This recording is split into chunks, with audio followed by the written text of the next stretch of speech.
पाकिस्तान का जिक्र बड़ा इंपॉर्टेंट है। पाकिस्तान इस वक्त दोहरी मार झेल रहा है। एक तरफ से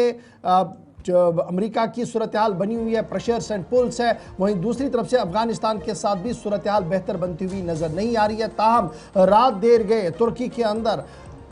पाकिस्तान और अफगानिस्तान के मंदुबीन के बीच मुलाकात हुई है, जिसके बाद यह बयान जारी कर दिया गया कि पाक अफगान ताल्लुकात शायद बेहतर मुस्तकबिल में हो। इस बात का अंदाज़ा लग रहा है। ताहम सीज़ फायर ना जंग मुआहिदा इस सरहद पर हो जो पिछले कई दिनों से सुर्खियों के अंदर है, इस पर हो सकता है, क्योंकि फिलहाल 6 नवंबर को दोबारा से तुर्की के अंदर पाकिस्तान और तालिबान बैठेंगे, मुज़ाकराती अमल को आगे बढ़ाएंगे। इस बीच 6 तारीख तक, आज 31 तारीख है, 6 तारीख तक ना जंग मुआहिदा डोरंटल लाइन पर, जो अफगानिस्तान की अहम तरीन लाइन मानी जाती है, जो दोनों मुल्कों को अलग अलग करती है, और यही बेस लाइन पाकिस्तान बता रहा है कि यही सरहदें हैं, और अफगानिस्तान का मानना कि ये सरहदें नहीं है, और तनाव बहुत पुराना यहाँ पर चल रहा था। यहाँ हवा तब लगी जब टीटीपी पाकिस्तान, तहरीक तालिबान पाकिस्तान पर पाकिस्तानी अफवाज की तरफ से एयर स्ट्राइक अफगानिस्तान के अंदर किया, जिसके बाद सरहदें आग उगलना शुरू हुई और आनन फानन में सऊदी अरब, तुर्की और दीगर मुल्कों को कूदना पड़ा, और मुसलसल पिछले कई दिनों से मुज़ाकराती अमल चल रहा था। ईरान ने इस बात का दावा किया था कि बर्फ़ पिघल रही है, लेकिन बर्फ़ पिघलने के साथ ही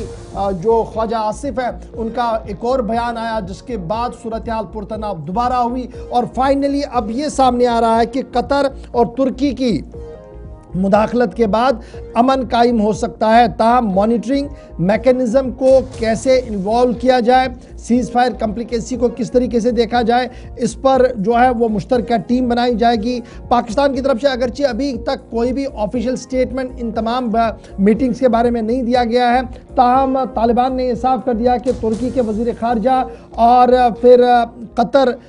ये जो सऊदी अरब है, उनकी मुदाखलत से यह मुज़ाकराती अमल जो है वह चल रहा है। ताहम हदूद अफ़गान की खिलाफ वर्जी करने की किसी को इजाज़त नहीं होगी। अगर इस तरीके से कोई कार्रवाई की गई तो अफ़गानिस्तान बराह रास्त कार्रवाई करेगा, जिस तरीके से इससे पहले भी की है। पाकिस्तान का अपना मौक़िफ़, अफ़गानिस्तान का अपना मौक़िफ़, लेकिन फ़िलहाल अफ़गान पाक सरहद जो है वो एक बार फिर जो है वो बिल्कुल हॉटलाइन बनी हुई है, और मुसलसल